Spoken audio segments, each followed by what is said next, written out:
Tunde a 50 ans et sa femme Amaka a 40 ans. Ensemble, ils ont 5 enfants, 3 garçons et 2 filles.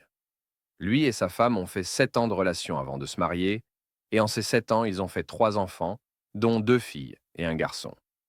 Quand il fait la connaissance de sa femme Amaka, il y a 19 ans, il était un chef cuisinier qui travaillait constamment en mer. Tunde passait 1 an sur 2 en mer. Il avait directement rendu la relation sérieuse, vu que sa femme avait 21 ans. Et cette dernière est tombée enceinte juste quelques semaines après qu'ils se soient mis ensemble. Elle était en première année universitaire de comptabilité et vivait seule dans la ville, car ses parents étaient dans une autre ville très retirée et très éloignée. Ils s'entendent donc avec les familles qu'elle doit aller vivre chez ses parents avec lui pour qu'elle soit bien aux soins avec la grossesse et continue à aller en cours sans problème. Tunde avait pris toutes les responsabilités auprès des parents de sa femme. Puis leur quotidien était la routine. Tunde vient, il va faire peut-être 6 mois sur Terre avant de retourner en mer, c'est minimum 6 mois après, voire même plus qu'on va encore le voir. Après le premier accouchement, Amaka va encore tomber enceinte 2 ans plus tard. Elle avait déjà 23 ans, et vu que Tunde percevait un gros salaire, il envoyait une partie de l'argent à ses parents pour qu'ils prennent soin de sa femme, et une autre partie à sa femme elle-même, après lui avoir demandé d'ouvrir un compte bancaire. Un jour, il appelle sa femme et lui dit qu'il compte quitter le travail en mer, car cela l'empêche d'avoir une vie normale, et il veut être présent 24 heures sur 24 pour sa famille. Que c'est vrai qu'il gagne beaucoup, mais ça remplace pas tout. Alors il dit à sa femme de garder soigneusement l'argent qu'il lui envoie, car ça peut les aider à lancer un business quand il va quitter les bateaux. L'idée d'être constamment loin d'elle et des enfants commence sérieusement à le déranger. Quand Amaka tombe enceinte pour la 3e fois, elle arrête avec l'école car elle avait déjà la licence. Elle a accouché et après les 3 années qui ont suivi le 3e accouchement, il décide de quitter le travail en mer et trouver un boulot sur Terre où il sera fixe. Et ça s'est passé comme ça. Tous ses 3 enfants portent son nom, dès qu'il s'est définitivement installé sur Terre. Tunde a fait la dot d'Amaka et le mariage à l'état civil. Son père, Baba Tunde, avait 3 terrains dans la ville d'Abuja. Il lui a donné un des 3. Alors Tunde y a construit sa maison et s'y est installé avec sa femme Amaka et leurs 3 enfants. 2 autres enfants vont naître derrière cela, ce qui faisait de lui l'homme le plus comblé au monde. Il y a 6 mois plus tard, sa femme Amaka est sortie pour aller à la Réunion et est rentrée le lendemain matin, chose qu'elle n'avait jamais faite auparavant. Du moins pas en sa connaissance, pensa à voix basse Tunde. Il se dit, peut-être seulement quand il voyage pour un traiteur, prétextant que son téléphone était éteint, elle n'est pas partie avec son chargeur, et la réunion est finie tard. Du coup, un membre de leur réunion lui a pris une chambre dans un motel, juste à côté du lieu de la réunion, et elle a dormi là-bas. Entre-temps, il essayait de la joindre depuis 21 heures la veille, voyant qu'il se faisait déjà tard, et son numéro ne passait pas. Quand Amaka rentra le matin, ils ont eu un violent dispute et des propos vulgaires l'un à l'encontre de l'autre. Sous le coup de la colère, Tunde gifla Amaka devant les enfants, et après il lui a demandé de sortir, que tant qu'elle ne lui dit pas où elle a dormi, elle n'entre plus chez lui. Que son histoire de motel, téléphone déchargé et même réunion, il n'y croit pas. Soudainement, leurs 2 premières saintes filles, Zéberechi et Abeni, sont intervenues, et naturellement ont pris le parti de leur mère.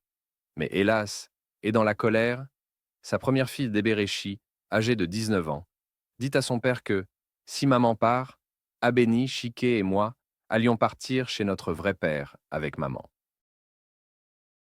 Tunde a cru mal entendre. Vous allez partir où répliqua-t-il. Sa femme, qui était en pleurs, surprise que sa fille ait dévoilé le secret, elle plonge sur son mari question d'occasionner à nouveau la bagarre pour détourner l'attention de son mari sur ce que sa fille dit. Mais Eberechi, rempli d'émotion, et voyant qu'on va encore taper sur sa mère, plonge aussi sur son père avec sa sœur, et elles commencent à lui donner des coups. Tunde, dépassée par cette tournure, va donc récupérer la première et la chicoter correctement. C'est là où la Eberechi va encore sortir. Laisse-moi, tu n'as pas le droit de me toucher. Je ne suis pas ton enfant. Et on va dire à notre père que tu tapes sur nous, d'un ton menaçant. La deuxième fille, Abeni, âgée de 17 ans, va carrément prendre le téléphone devant tout le monde et appeler un monsieur à qui elle va dire ceci en pleurant. Papa, pardon. Viens nous chercher, s'il te plaît. Tunde ne fait que taper sur nous, et maman depuis le matin, il veut nous tuer. Pardon, viens vite. Le monsieur du téléphone, Mr. Aruna, qui a pris au sérieux les propos de la petite et a vraiment eu peur du pire. Puis, va arriver 1 heure plus tard avec 4 gendarmes armés qui débarquaient violemment chez Tunde, croyant qu'il est vraiment venu sauver la vie des enfants et leur mère. Dès qu'il arrive, il y avait des cris dans la maison entre les enfants, leur mère et leur père. Bref, tout était mélangé. Le voisinage était même sorti pour observer la scène. Les gendarmes vont entrer brusquement. Le père va demander « Que faites-vous faites chez moi ?»« Qui vous a appelé ?» Ils vont lui dire que c'est le père des enfants, Mr. Aruna. Les gendarmes ne connaissaient pas toute la vérité. L'amant aussi, en respirant comme une bête enragée, va lui dire que je suis le père des enfants que tu veux tuer. Tout à coup, le mari va avoir la fusion de l'AVC de la crise cardiaque, et l'asthme en même temps. Tout son système va s'arrêter une fois, et il va s'écrouler, tout en tenant sa poitrine avec douleur. Malheureusement pour lui, en tombant, son œil droit va heurter le bord pointu de la table du salon en verre, et va éclater sur le champ. Le sang commença à jaillir de son front face au sol. Tunde ne bougeait plus. Dans la panique, les gendarmes vont vite le conduire à l'hôpital. Heureusement qu'ils étaient revenus avec leur pick-up de service. Gyrophare allumé, ils roulaient à toute allure sur la voie, laissant derrière eux dans la maison Mr. Aruna, Amaka et les enfants. Arrivé à l'hôpital, Tunde est mis sous civière et conduit en bloc opératoire immédiat par les infirmiers qui étaient sur place. Ses proches furent alertés de la situation, ce qui déclencha la panique chez eux. C'est 30 jours après qu'il a repris connaissance, dans la salle de visite des patients. Ils avaient presque toute sa famille, ses parents, ses frères et sœurs, ses 2 derniers enfants et les parents de sa femme, sauf sa femme. Ce qui le choqua plus à son réveil. Amaka n'était point là, y compris ses 3 premiers enfants. Ses beaux-parents vont lui dire qu'ils sont chez eux au village pour l'instant, afin de ne pas le mettre dans un autre état. Des larmes jaillissaient de son œil gauche, car son œil droit était perdu à jamais.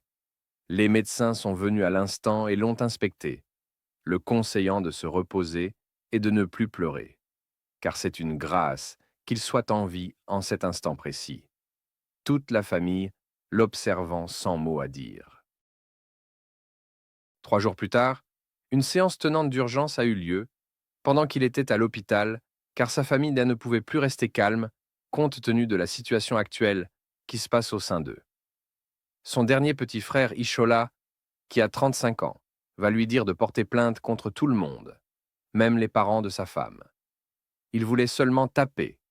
Tout le monde à l'hôpital, voyant son grand frère pleurer avec un seul œil, il a dit aux beaux-parents de son frère que vous avez la chance que c'est lui, parce que si c'était moi, je vous tue vous tous sans hésiter. Votre fille, je vais d'abord bien la faire souffrir avant de la tuer. D'ailleurs, dites-lui que là où elle sent que je suis, qu'elle fuit seulement. Car si je la vois avec mes yeux, je vais prendre 20 ans de prison, je vous jure, dira-t-il d'un ton menaçant. Tunde dit à ses beaux-parents, « Je veux voir ma femme. Je veux d'abord la parler face à face avec l'œil qu'elle a bien voulu me laisser. » Sur ces paroles, ses beaux-parents s'en alla auprès de leur fille et l'informa des propos de son mari. 3 mois après, Tunde va sortir de l'hôpital. Sa femme Amaka va venir le trouver à la maison seul à seul, avec une bande à l'œil droit qui était déjà percée. Elle va éclater avec les pleurs, se mettant en genoux et demandant pardon à son mari. Tunde, très attristé, va lui dire « Si j'ai demandé à te voir, ce n'était pas pour que tu me demandes des excuses, mais pour que tu me dises pourquoi m'as-tu fait cela? Qu'est-ce que je fais de mal ?» Ce n'est même pas 1 ni 2, mais 3, d'une voix remplie de désespoir. Les 3 premiers enfants pour qui j'ai abandonné mon travail en mer sont ceux d'un autre. In répond « Moi, Amaka. Comment as-tu pu ?» Et le pire dans tout ça, c'est qu'ils connaissent leur vrai père. Et ont osé m'insulter avec ça. Mais ce sont des enfants. Ce qui signifie que tout ça vient de toi, et n'ose pas me dire le contraire. Alors dis-moi, qu'est-ce que je t'ai fait d'aussi horrible pour mériter une telle cruauté? Je veux toute la vérité. Et n'oublie de rien mentionner si tu tiens tant à mon pardon.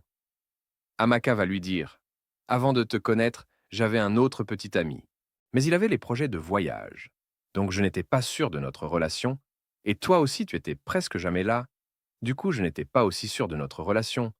J'avais déjà un retard de 3 semaines avant que toi et moi on couche ensemble pour la première fois. Une goutte de larme s'échappa du visage de Tunde. Elle continua en disant: Quand je lui avais dit que j'étais enceinte, il a dit qu'il ne peut pas assumer, car ça risque de le bloquer sur ses projets. Alors plus tard, j'ai préféré te faire croire que c'est le tien, vu à quel point tu t'étais montré responsable. Tunde, écoutant ces propos, tout silencieux, regard vers le ciel observant la gravité des faits. Amaka continua. Mais je l'aimais plus que toi, je l'aimais beaucoup même. Lorsque tu m'envoyais de l'argent, je lui ai donné cela chaque mois pendant 2 ans d'affilée, afin de l'aider dans ses activités secondaires.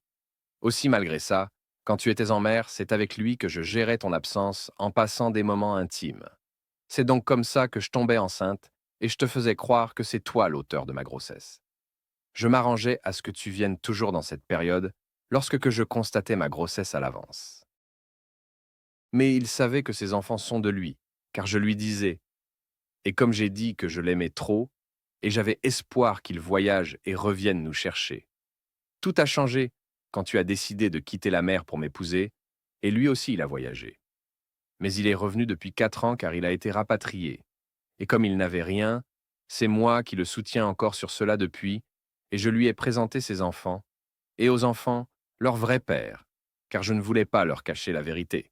Ils devaient reconnaître leurs origines. Tunde, tête baissée, regard vers le sol, ensuite lui demande: Et moi je devais rester ignorant comme une image, n'est-ce pas? Les 2 derniers sont de qui? Elle dit toi, car hors mise avec lui, je ne t'ai plus jamais trompé. Le monsieur lui dit: Crois-moi, je vais te faire payer toute cette barbarie. Il lui a demandé de partir, malgré ses pleurs et ses supplications. Après, il a fait venir son notaire, qui changea son testament en retirant les 3 premiers enfants et leur mère. Il a fait un jugement d'hérédité associé à sa demande de divorce pour que le tribunal reconnaissait qu'il n'est pas le père des 3 premiers enfants et qu'on retire son nom sur leurs actes. Ensuite, il exige un remboursement avec dommages et intérêts sur 19 ans, et tout ce qu'il a pu dépenser sur ses enfants.